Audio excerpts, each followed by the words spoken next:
오늘의 핫한 소식들 모아 알아보는 시간 주식 이슈 데일리 핫 이슈 김지연입니다. 5월 14일 오늘의 주식시장 어떤 흐름 보였을까요? 간밤 뉴욕 증시에서 주요 지수는 중국의 보복관세 발표 등 미국과 중국의 무역 갈등 심화로 하락했습니다. 다우지수와 S&P 500 지수는 지난 1월 3일 이후 가장 컸던 하루 낙폭을 기록했고요. 나스닥은 지난해 12월 4일 이후 최악의 하락세를 보였습니다. 미국의 관세 인상 선언 이후에도 중국도 오는 6월 1일부터 미국산 제품 600억 달러 규모의 관세를 최대 25%까지 올리겠다라고 발표를 한 겁니다. 미중 간의 대립이 격화되면서 글로벌 금융시장에서 위험자산 투자 심리가 급속하게 위축이 됐습니다. 그러나 오후 들어서는 트럼프 대통령의 유화적인 발언으로 주요 지수들도 낙폭을 일부 줄이기도 했습니다. 한편 국제시장에서 미국채 10년물과 3개월물 금리가 역전되는 등의 양국 갈등이 경기 침체를 유발할 수 있다라는 우려도 다시 커졌습니다. 증시가 계속해서 하락을 하고 있습니다. 오늘도 코스피는 하락으로 출발하면서 2060선에서 출발을 했고요. 코스닥은 4개월 만에 700선을 하회하면서 698선에서 하락 출발했습니다. 자세한 장마감 지수는 화면으로 살펴보시죠. 네, 먼저 코스피 지수는 전거래일보다 2.86포인트 상승한 2081선에서 마감했고요. 코스닥 지수는 전거래일보다 1.35포인트 상승한 710선에서 장을 마쳤습니다. 따스한 햇살이 내리쬐는 화요일, 오늘의 데일리 핫 이슈는 마니커로 시작하겠습니다. 중국이 미국산 제품에 대해 최대 25%의 관세를 부과하겠다라고 밝히면서 반사이 기대감에 오늘 마니커가 상승세를 보였습니다. 미국의 고율 관세 부과에 중국 정부가 보복 관세로 맞불을 놓으면서 이 미중의 무역 전쟁이 한층 격화하고 있는 상황인데요. 중국의 보복 관세는 주로 미국산 농축산물을 겨냥하고 있습니다. 중국이 관세를 25% 올리는 대상에는 땅콩과 설탕, 밀, 닭고기와 칠면조 고기가 포함이 되어 있는데요. 중국이 미국 닭고기에 관세를 부과 시 국내 닭고기 업체가 수혜를 받을 것이라는 기대감에 상승한 것으로 풀이되고 있습니다. 한편 마니커는 에어프라이어 전용 브랜드 에어프렌즈를 출시하고 배달 치킨과의 본격 경쟁에 돌입하겠다고 밝혔는데요. 이 에어프렌즈는 가정에서 손쉽게 튀김용 제품을 조리할 수 있는 에어프라이어 보급 확대에 발맞춰 마니커가 개발한 제품입니다.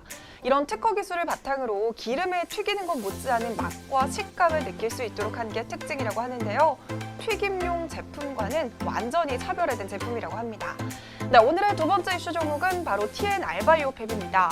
국내 연구진이 사람 눈의 각막과 비슷한 인공 각막을 3D 프린터로 만드는 데 성공했다는 소식에 TNR바이오팹이 급등세를 보였습니다. 이 각막은요, 까만 눈동자 표면을 덮는 얇은 막으로 외부 환경으로부터 눈동자를 보호하는 역할을 하고 있습니다. 빛을 가장 먼저 받아들이기 때문에 투명해야 하고요. 눈동자 움직임에 따라 움직이고 탄력이 있어야 합니다. 이처럼 각막은 눈을 외부로부터 보호할 뿐만 아니라 빛을 통과, 굴절시켜서 볼 수 있게 해주는 역할을 합니다. 하지만 지금까지는 이 각막이 심하게 손상이 되면 이식을 해야 했습니다. 각막 기증을 기다리는 사람은 2018년 현재 국내 2천여 명으로 평균 6년 이상 기다려야 기증을 받을 수 있습니다. 이러한 이유로 더욱이 인공각막의 필요성이 커지고 있는데요.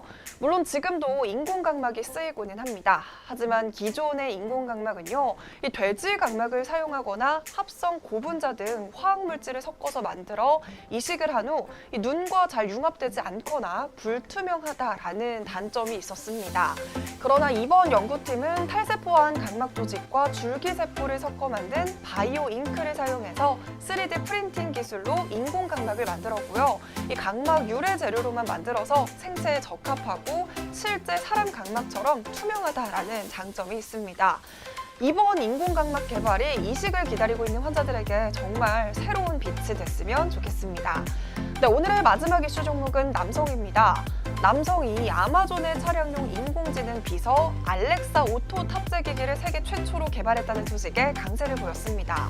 이 디지털 전자제품 기업 남성은요, 앞서 애플의 카플레이와 구글 안드로이드 오토 인증 제품을 개발한 데 이어서 이번에는 알렉사 오토 제품까지 개발하면서 커넥티드카 핵심 플랫폼 기술을 모두 갖추게 된 겁니다. 알렉사 오토를 탑재한 인포테인먼트 기기를 상반기 내로 출시할 예정인데요. 이 알렉사 오토는 아마존의 차량용 AI 비서로 남성의 커넥티드카 플랫폼 영향력이 확대될 전망입니다. 한편 남성은 올해 초에 미국 라스베가스에서 열린 세계 최대 전자제품 전시회 CES 2019에서 관련 시제품을 공개한 바 있었는데요. 당시 남성의 제품이 아마존 부스에 전시가 돼서 글로벌 관계자들의 이목을 집중시킨 바 있습니다. 이렇게 오늘도 마니커와 TN알바이오팹 남성 소식 전해드렸습니다. 주식시장의 핫이슈가 궁금하시다면 내일도 데일리 핫이슈와 함께하세요.